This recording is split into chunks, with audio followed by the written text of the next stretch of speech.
사랑하는 자들아, 우리가 서로 사랑하자. 사랑은 하나님께 속한 것이니 사랑하는 자마다 하나님을 알고 사랑하지 아니하는 자는 하나님을 알지 못하나니 하나님은 사랑이심이라. 오늘도 거룩한 주일을 맞이하여 교회에 함께 모여 예배드리게 하여 주심을 감사드립니다. 이 예배를 통해 회복과 치유와 마음속에 기쁨이 넘치는 은혜를 베풀어 주시고 하나님의 음성을 듣고 경험하는 생명의 시간이 되게 하옵소서. 참 좋으신 하나님, 지난 한 주간을 되돌아볼 때 주님 보시기에 합당하지 못했고 기도해야 할 때도 정작 기도보다는 세상의 고민들로 근심하였음을 고백하오니 세상적인 가치와 기준을 뛰어넘어 하나님의 뜻과 다스림에 순종하며 살아가도록 저희를 이끌어 주시고 우리의 생각으로만 판단하고 행동하던 저희 자신을 돌이켜 하나님의 뜻이 무엇인지 분별하고 주님께 온전히 맡길 수 있는 믿음의 신앙을 갖게 하여 주옵소서. 평화의 왕으로 오신 주님, 무진교회를 위하여 기도합니다. 주님의 뜻 가운데 이 지역에 주님의 몸된 교회를 세워주셨으니 우리 모두가 주님의 뜻을 이루어가는 사명을 잘 감당하게 하시고 무진 공동체 안에 서로를 긍휼히 여겨 사랑하고 이해하며 서로에게 기쁨을 주며 나아가 세상을 밝히며 도약하는 공동체가 되기를 원하옵나이다.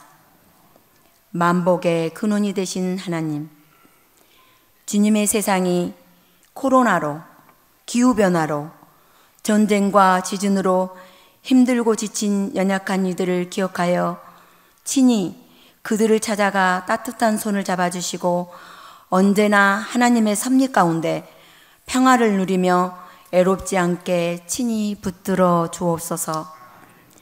자비로우신 하나님, 이 시간 말씀을 선포하시는 김준현 목사님과 함께하여 주시고 모든 성도들의 기도하는 기도 제목들이 형통하게 하시고 아멘으로 화답하는 자마다 축복이 차고 넘치게 하옵소서.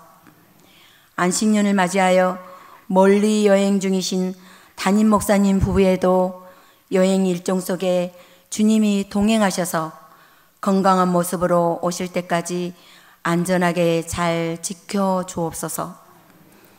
우리 삶의 주인 되시는 주님, 무진 공동체의 각 기관과 재직들의 헌신과 섬기는 손길들을 기억하시어 주님께서 예비하신 축복을 더하여 주시었고 오늘도 온 마음과 정성을 다하여 찬양으로 영광 돌리는 찬양대에게도 축복과 은혜가 넘치게 하옵소서. 꽃잎을 떨군 나무에 초록빛 잎이 돋아났습니다.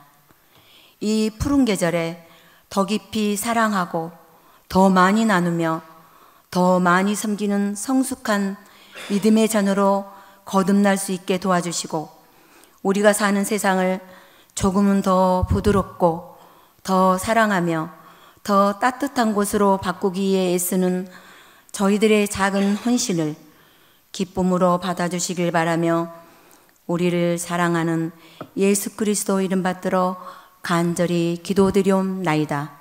아멘. 하나님 말씀입니다. 시편 1편 1절에서 6절에 기록된 말씀입니다. 구약성경 805쪽입니다.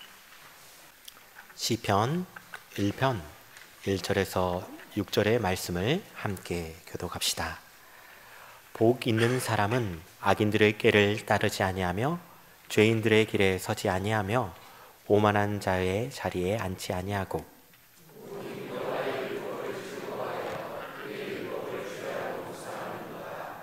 그는 시냇가에 심은 나무가 철을 따라 열매를 맺으며 그 잎사귀가 마르지 아니함 같으니 그가 하는 모든 일이 다 형통하리로다.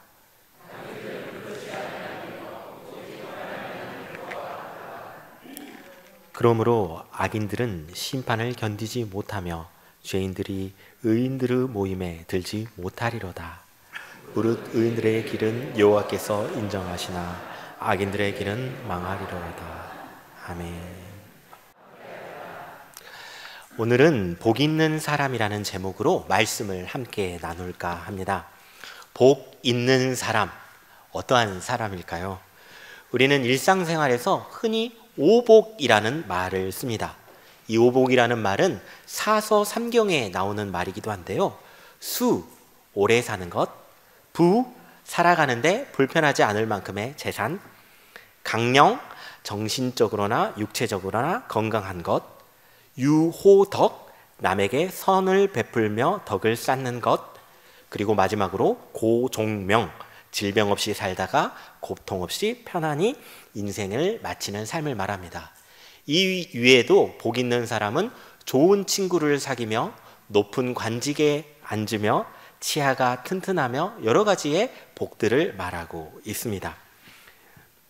히브리 문화에서도 복은 건강하고 장수하는 것이며 재산이 많고 자녀손이 많아서 형통하게 되는 것을 히브리 문화권에서도 복받는 사람으로 인식을 하고 있습니다. 우리가 체감하고 있는 복의 이해는 삶에서 누리는 안녕과 평안 같은 것입니다. 복 받으시기 바랍니다. 그러나 성경이 증언하고 있는 복 있는 사람은 무엇일까요? 바로 시편의 1편에 있는 말씀처럼 살아가는 사람들입니다. 악인의 꾀를 따르지 아니하며 죄인의 길에 서지 아니하며 오만한 자의 자리에 앉지 아니하고 오직 여호와의 율법을 즐거워하며 그 율법을 주야로 묵상하는 사람입니다. 바로 복 있는 사람은 하나님의 말씀을 즐거워하며 살아가는 사람들입니다. 하나님의 말씀을 기준으로 삼고 즐거워하는 사람, 우리는 그런 사람을 의인이라고 말합니다. 성경은 의인이야말로 복 있는 사람이라고 증언하죠. 이 말씀을 다르게 표현하면 하나님의 지혜를 따르는 사람, 의인들의 길에 서 있는 사람, 자기 자신을 낮추며 섬김의 자리에 앉는 사람, 이런 사람이 복 있는 사람이죠. 복 있는 사람 의인은 구국 영웅이나 머나먼 별나라에 있지 않습니다. 우리의 일상 가운데 복 있는 사람, 의인들이 함께하고 있습니다. 어쩌면 우리 가까운 데 있고 우리 자신도 의인입니다. 복 있는 사람이죠. 그러나 어떤 시대에 의인이 없다면, 복 있는 사람이 없다면 그 시대는 소돔과 고모라처럼 의인이 없어서 멸망하는 시대가 될 것입니다. 복 있는 사람은 악인의 꾀를 쫓지 않습니다. 악인의 꾀. 악인의 꾀는 씨를 뿌리지도 않았는데 거두어 들이고 싶고 심지도 않았는데 모으려고 하는 욕심에서부터 파생됩니다. 노력하지 않아도 된다. 다른 사람의 땀을 훔치면 된다. 새치기 하면 된다. 다른 사람보다 더 빠르고 더 쉽게 갈 수 있다고 속삭입니다. 이것이 바로 악인의 꾀죠. 우리가 살고 있는 자본주의 시대 속에서 이런 말이 있습니다. 일해서 부자 되기는 글렀다. 부자가 되려면 어떻게 해야 하나?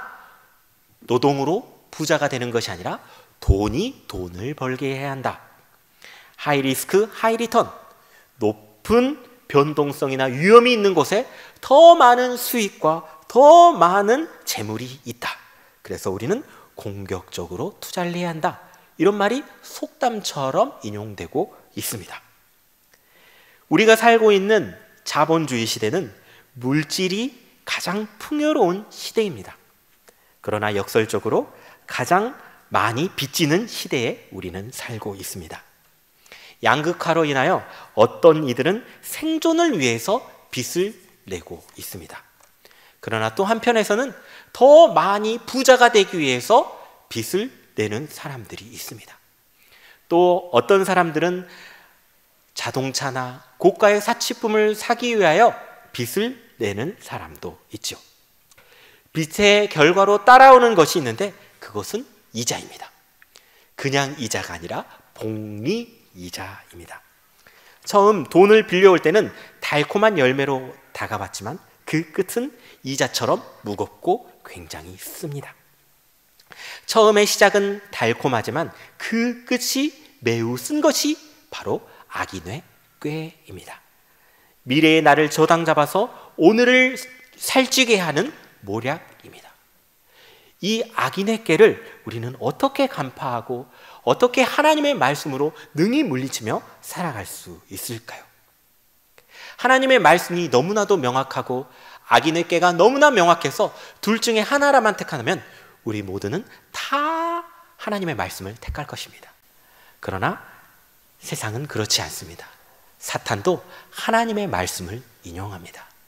예수님께서 광야에 시험 받으실 때 사탄이 오히려 성경에 기록하기를 내가 하나님의 아들이라면 이 높은 곳에서 뛰어내려 버려라. 어쩌면 사탄이 우리보다 하나님의 말씀을 더 잘할 수 있습니다. 어떻게 우리가 하나님의 지혜로 이 시대를 분별할 수 있을까요? 한 나라에 전쟁이 일어났습니다. 한 예언자는 나무 멍에를 만들어 회개하지 않았기 때문에 전쟁에서 패망할 것이라고 예언했습니다. 그러나 다른 한 예언자는 하나님께서 승리를 주셔서 잡혀간 포로들이 돌아오고 빼앗긴 성물들을 되찾을 것이라고 예언했습니다. 둘 다 예언자인데 누구의 예언이 맞았을까요? 우리 이 예언자의 이름을 들으면 너무나도 쉽게 잘 알 수 있습니다. 망하리라 말한 예언자는 예레미야였습니다. 그리고 전쟁에서 승리하리라 말한 예언자는 거짓 선지자 하나냐였습니다. 그런데 왜 사람들은 이 말씀을 분별해내지 못했을까요? 우리는 하나님의 말씀을 들을 때 긍정의 예언을 믿고 보암직도 하고 먹음직도 하는 성악가의 유혹에서 벗어날 수 없기 때문에 하나님의 말씀도 그렇게 듣고 싶습니다. 우리의 눈가기가 정령 죽으리라 말씀하신 하나님의 말씀과 하나님의 계명에도 분별해야 하는데 우리의 욕심과 욕망이 듣고 싶은 대로 듣고 생각하고 싶은 대로 생각하고 보고 싶은 것으로 보기 때문에 우리는 악인의 꾀에 넘어지고 마는 것입니다. 사랑하는 교우 여러분, 악인의 꾀에 벗어나기 위해서는 우리 자신을 내려놓아야 합니다. 내가 듣고 싶은 것, 내가 보고 싶은 것을 내려놓고 하나님의 말씀을 들어야 합니다. 그리고 하나님의 말씀으로 순종해야 합니다. 기록된 하나님의 말씀으로 악인의 꾀를 물리치는 우리 무진교회 교우 여러분들이 되시기를 간절히 축원합니다. 복 있는 사람은 죄인의 길에 서지 않습니다. 죄인의 길은 그 길의 끝에 하나님이 계시지 않습니다. 죄인의 길이 아무리 사람들이 많이 가고 넓고 좋고 화려하다고 해서 그 길의 끝에는 하나님이 계시지 않습니다. 그래서 허무한 것이죠. 의인의 길은 좁습니다. 협착합니다. 사람들이 가지 않고 험한 길입니다. 그럼에도 불구하고 그 길의 끝에 우리 주님 하나님이 기다리고 계십니다. 의인의 길을 걸어가시기 바랍니다. 죄는 무엇입니까? 우리가 화살을 슉 하고 쐈습니다. 그런데 그 화살이 관역에 꽂히지 못하고 목적지에서 비껴 나아갑니다. 우리는 이것을 하타, 하마르티아, 죄라고 말합니다.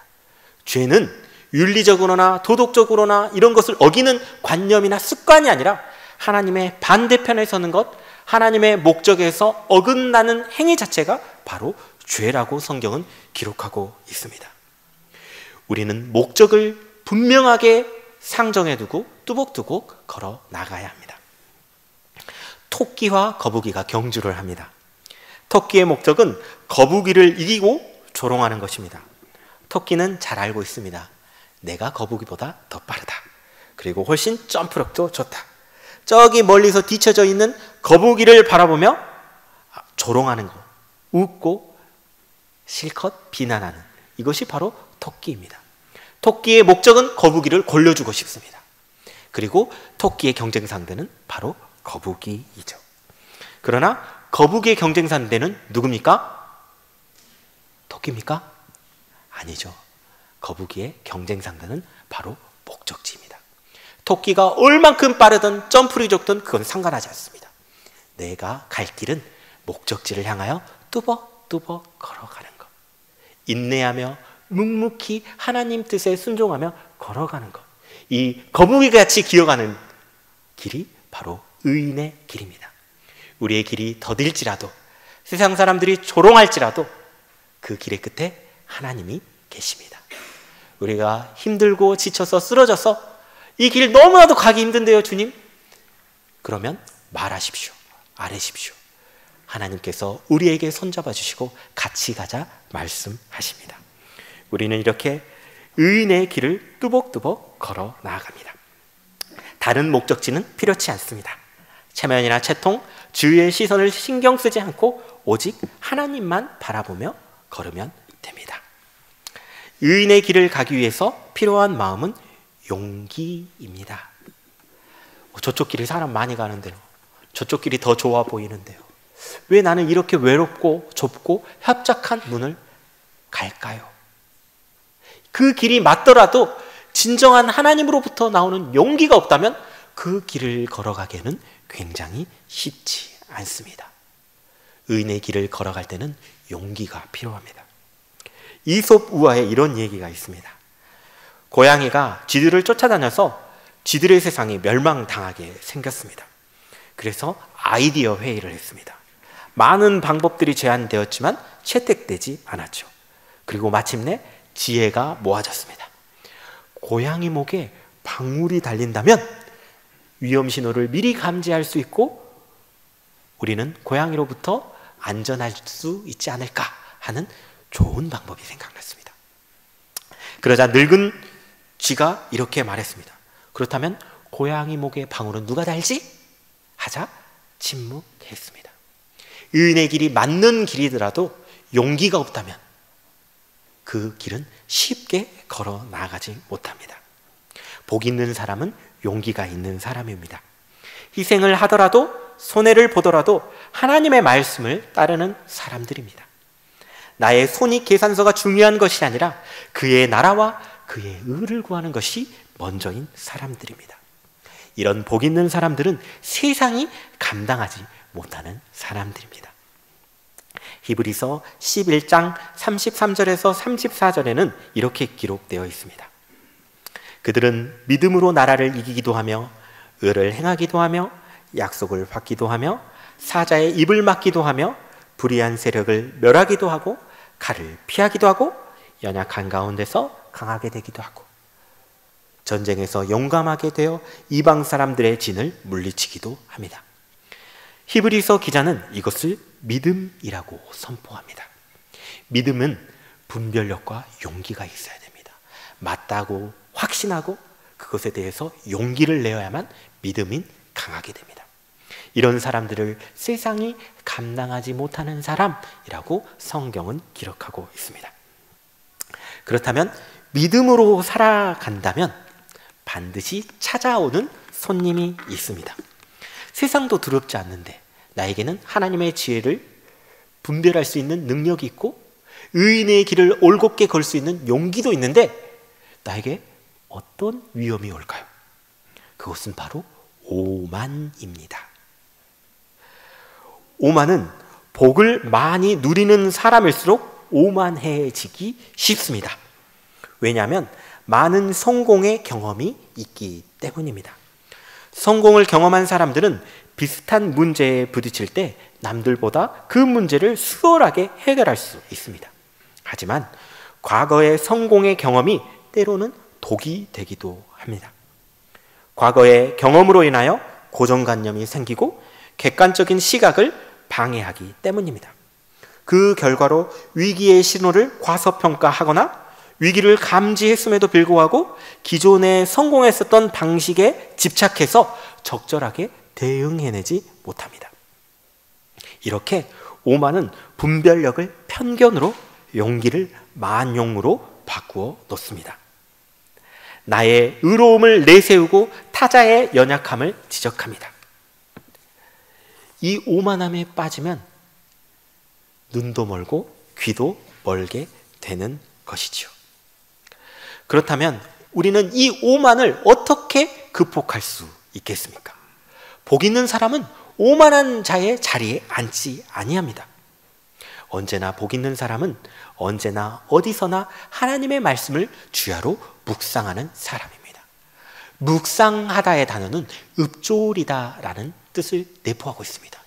우리가 좋은 찬양의 가사나 좋은 말씀의 내용을 쓰면 일상생활에서 반복해서 무의식적으로 읊조리지 않습니까?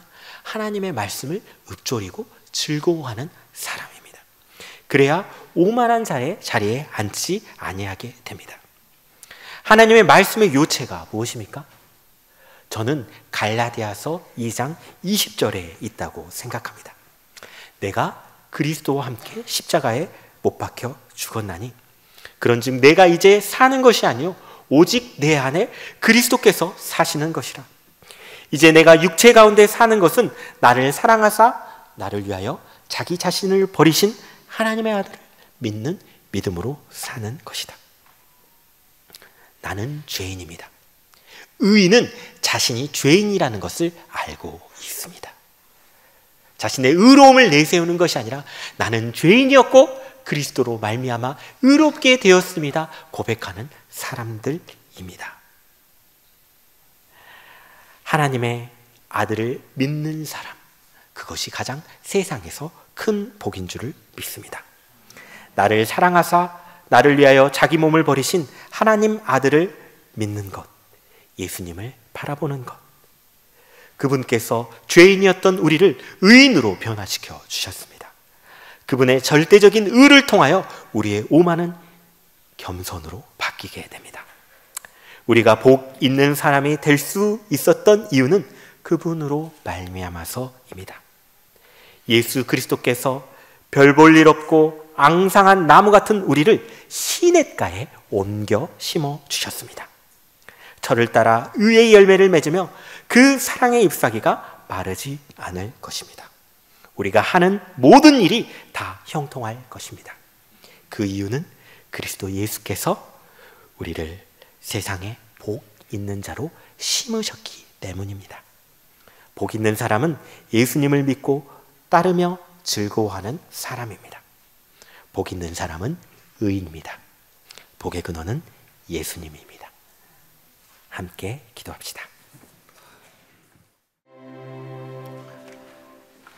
하늘을 우러러 죽어나옵나니 이제는 성부, 성자, 성령 삼위일체의 하나님의 무한하신 사랑과 우리를 지키시며 인도하시는 그리스도의 은혜와 아픈 마음을 위로해 주시고 평화 주시는 성령님의 감동이 여기 모여 주님을 사랑하며 고백하는 모든 이들에게 우리의 일터와 가정과 자녀 위에 이제로부터 영혼까지 함께 하시기를 간절히 축원하옵나이다.